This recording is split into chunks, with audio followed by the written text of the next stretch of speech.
آج جب ہم پاکستان کی تاریخ پر نظر ڈالتے ہیں تو بہت شور سنائی دیتا ہے۔ ایک طرف وہ لبرل طبقہ ہے جو کہتا ہے جناح ایک ماڈرن اور سیکولر انسان تھے جو مذہب کو ریاست سے الگ رکھنا چاہتے تھے، لیکن مذہبی حلقے کہتے ہیں کہ قائد اعظم تو ایک کٹر مذہبی ریاست بنانا چاہتے تھے، اسی لیے تو تحریک پاکستان میں نعرہ لگتا تھا پاکستان کا مطلب کیا، لا الہ الا اللہ۔ تو کنفیوژن کہاں سے پیدا ہوئی؟ یہ ہوئی قائد اعظم کی اس مشہور تقریر سے جو پاکستان بننے سے کچھ ہی دن پہلے 11 اگست 1947 کو پاکستان کی پہلی اسمبلی میں کی گئی۔ اس تقریر میں قائد اعظم محمد علی جناح نے کہا تھا، آپ آزاد ہیں اپنے مندروں میں جانے کے لیے، آپ سب آزاد ہیں اپنے مندروں میں جانے کے لیے، آپ آزاد ہیں اپنی مسجدوں میں جانے کے لیے، آپ سب آزاد ہیں اپنی مسجدوں میں جانے کے لیے، یا ریاست پاکستان میں کسی بھی عبادت گاہ میں جانے کے لیے، اور کسی بھی اور عبادت گاہ میں جانے کے لیے اس مملکت پاکستان میں۔ آپ کا تعلق کسی بھی مذہب، ذات یا عقیدے سے ہو، ریاست کا اس سے کوئی لینا دینا نہیں۔ آپ کا تعلق کسی بھی مذہب، ذات یا عقیدے سے ہو، مملکت کا اس سے کوئی سروکار نہیں۔ اس تقریر کو بنیاد بنا کر لوگ کہتے ہیں قائد اعظم ایک سیکولر ملک چاہتے تھے، لیکن کیا واقعی ایسا تھا؟ حقیقت بلیک اینڈ وائٹ نہیں ہے بلکہ کہیں بڑی ہے۔ قائد اعظم کے ویژن کو سمجھنے کے لیے آپ کو اسٹیٹ کرافٹ اور اس دور کی جو پالیٹکس ہے اس کو سمجھنا ہوگا۔ اصل میں قائد اعظم سیکولرزم یا تھیوکریسی کی کوئی جنگ نہیں لڑ رہے تھے، ان کا نظریہ بالکل کلیئر تھا، ایک ماڈرن اسلامک ویلفیئر اسٹیٹ۔ جولائی 1948 میں اسٹیٹ بینک کے افتتاح کے موقع پر انہوں نے صاف کہا، پاکستان کا آئین اسلامی اصولوں پر مبنی ہوگا جو آج بھی اتنے ہی قابل عمل ہیں جتنے 1300 سال پہلے تھے۔ ان کا ماننا تھا کہ ریاست کسی پر اپنا مذہب نہیں تھوپے گی، اقلیتوں کو، مائنورٹیز کو نہیں دبائے گی، بالکل ویسے جیسے انڈیا میں ہندو میجورٹی مسلمانوں کو دبا رہی تھی اور دبا رہی ہے۔ مسلم ہونے کی ہی وجہ سے ٹارگٹ کیا گیا ہے۔ وہ یہ بھی نہیں چاہتے تھے کہ پاکستان میں ایسا کوئی طبقہ پیدا ہو جو ریاست کے فیصلوں کے اوپر بیٹھ جائے اور تھیوکریٹک نظام قائم کر دے۔ وہ ان دونوں چیزوں سے ہٹ کر اسلام کے اصولوں یعنی برابری، عدل اور بھائی چارے کی بنیاد پر ایک ریاست بنانا چاہتے تھے جس کا ویژن مدینہ کی ریاست کا تھا، جہاں یہودی اور مسیحی برادری کو بھی برابر کے حقوق حاصل تھے۔ پھر کہا گیا کہ قائد اعظم کو تو اردو بولنا بھی نہیں آتی۔ اللہ تعالیٰ نے ہمیں قربانیوں نے کی بدلے حاضر کی نعمت دی ہے، پھر بھی انہوں نے اسے قومی زبان بنا دیا۔ Let me make it very clear to you, leave no doubt that state language of Pakistan is going to be Urdu and no other language. اس لیے کیونکہ یہی پاکستان کے تمام علاقوں کی لنگوا فرینکا تھی، سب جانتے تھے، سب بولتے تھے، سب سمجھتے تھے۔ یہ قائد اعظم کی مادری زبان نہیں تھی، وہ تو گجراتی بولتے تھے۔ انہوں نے اپنی زبان نہیں، قوم کی زبان کو قومی زبان بنایا۔ حقیقت یہ ہے کہ جناح کوئی لبرل یا مذہبی اسکالر نہیں تھے، ایک پریکٹیکل سیاستدان تھے۔ بس پاکستان کے پہلے آئین کا پہلا ڈرافٹ بننے سے پہلے ہی ان کا انتقال ہو گیا۔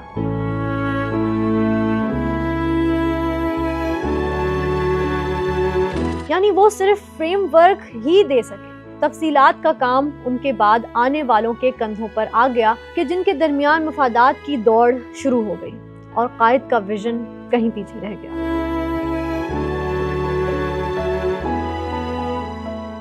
اصل مسئلہ یہ ہے ہی نہیں کہ قائد اعظم کنفیوز تھے، کنفیوژن ان کو نہیں تھی، کنفیوژن تو ان کے بعد آنے والے ان سیاستدانوں اور حکمرانوں کو تھی جن کے پاس قائد اعظم جیسا قد اور ویژن نہیں تھا۔ ان کی وفات کے بعد ہر آنے والے لیڈر نے اپنی کرسی بچانے اور اپنے اقتدار کو بڑھانے کے لیے ان کے ویژن کو توڑ مروڑ کر پیش کیا۔ کسی نے ان کے نام پر لبرلزم بیچا اور کسی نے ان کے نام پر کٹر مذہبی انتہا پسندی کو فروغ دیا۔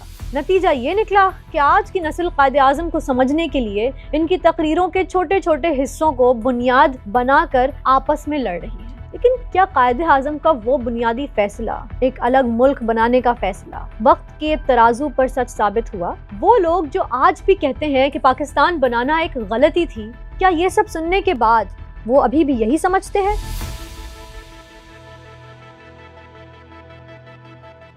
تاریخ میں جب کوئی بڑا فیصلہ لیا جاتا ہے تو اس کا اصل نتیجہ اگلے دن نہیں، اگلے سال بھی نہیں، بلکہ دہائیوں بعد ملتا ہے۔ 1947 میں جب ہندوستان تقسیم ہوا تو بہت سے لوگوں نے، یہاں تک کہ قوم پرست مسلمانوں نے بھی ایک ہی تانا مارا، جنہوں نے پاکستان بنا کر سب کانٹیننٹ کے مسلمانوں کو 2 ٹکڑوں میں تقسیم کر دیا ہے۔ انہوں نے ہماری طاقت آدھی کر دی ہے۔ پاکستان کا بننا تاریخ کی سب سے بڑی غلطی ہے۔ لیکن آج تاریخ کے آئینے میں دیکھتے ہیں، قائد اعظم نے 1937 میں کانگریس کی سپریمیسی کا جو خوف محسوس کیا تھا، کیا وہ خوف درست تھا؟ فیصلہ ہمارا نہیں، آپ کا ہے، خود دیکھ کر فیصلہ کریں۔ آج کے بھارت میں مسلمان ٹوٹل پاپولیشن کا تقریباً 14% ہیں، لیکن ان کی سیاسی نمائندگی کا گراف دیکھیں۔ بھارت کی 543 رکنی پارلیمنٹ لوک سبھا میں مسلم اراکین کی تعداد صرف 24 ہے، یعنی تقریباً 4.4%۔ یہ نمائندگی 1980 کی دہائی کے مقابلے میں تقریباً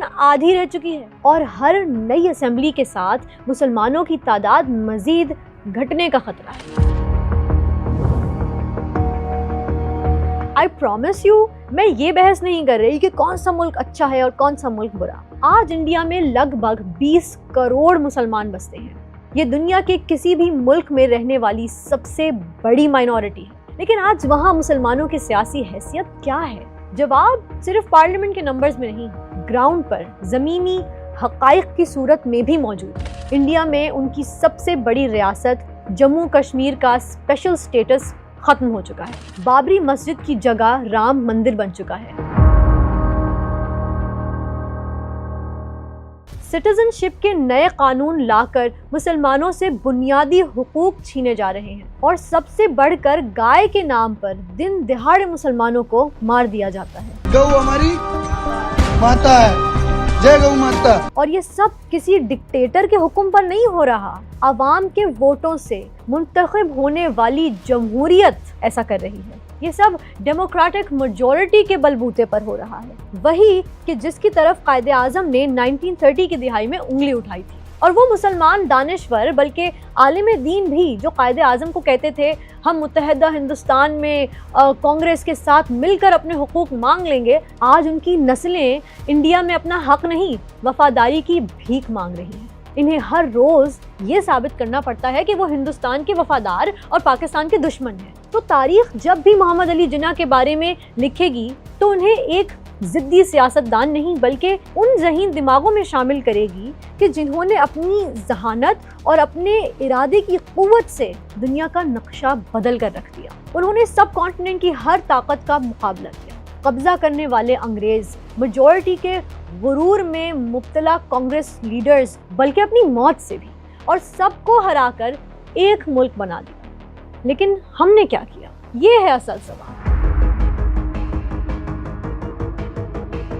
ہم نے قائد کے ویژن کو اپنی سیاسی دکانیں چمکانے کے لیے استعمال کیا۔ ہم نے تو ان کے بتائے ہوئے ایمان، اتحاد اور تنظیم کو کراچی کے 3 تلوار تک ہی لمٹ کر دیا۔ ان کے اسلامی فلاحی ریاست کے تصور کو صرف کتابوں تک اور تقریروں تک محدود کر دیا۔ ہم قائد اعظم کی تصویریں کرنسی نوٹوں پر چھاپتے ہیں، ہر سال ان کی سالگرہ اور برسی پر چھٹی مناتے ہیں، لیکن کیا ہم نے ان کے اصولوں سے غداری نہیں کی؟ قائد نے ایک ایسی ریاست دی جہاں مائنورٹیز محفوظ ہوں، جہاں انصاف ہو، جہاں قانون کی حکمرانی ہو۔ ان کا اصول تھا کہ کسی بھی مائنورٹی کے حقوق کو میجورٹی کی رحم و کرم پر نہیں چھوڑا جا سکتا۔ لیکن اس کہانی کا سب سے افسوسناک موڑ یہ ہے کہ انہوں نے جو ملک بنا کر دیا، آج ہم نے اسی ملک کے اندر اپنی مذہبی اور لسانی مائنورٹیز کے ساتھ وہی سلوک کرنا شروع کر دیا جو کانگریس 1937 میں کر رہی تھی۔ یہی وجہ ہے کہ 1971 میں مشرقی پاکستان ہم سے الگ ہو گیا اور بنگلہ دیش بن گیا۔ ہندوستان 2 نہیں 3 ٹکڑوں میں بٹ گیا، لیکن بنگال دوبارہ ہندوستان میں ضم نہیں ہوا، لیکن اس نے ایک الگ مسلم میجورٹی ریاست کا انتخاب کیا۔ 2 قومی نظریہ زندہ رہا، لیکن جس اصول پر پاکستان بنایا گیا تھا، آج کا پاکستان اس اصول کی نفی کر رہا ہے۔ سو لیڈیز اینڈ جینٹلمین، جناح تو مقدمہ جیت گئے، لیکن ہم ان کے اصول ہار بیٹھے۔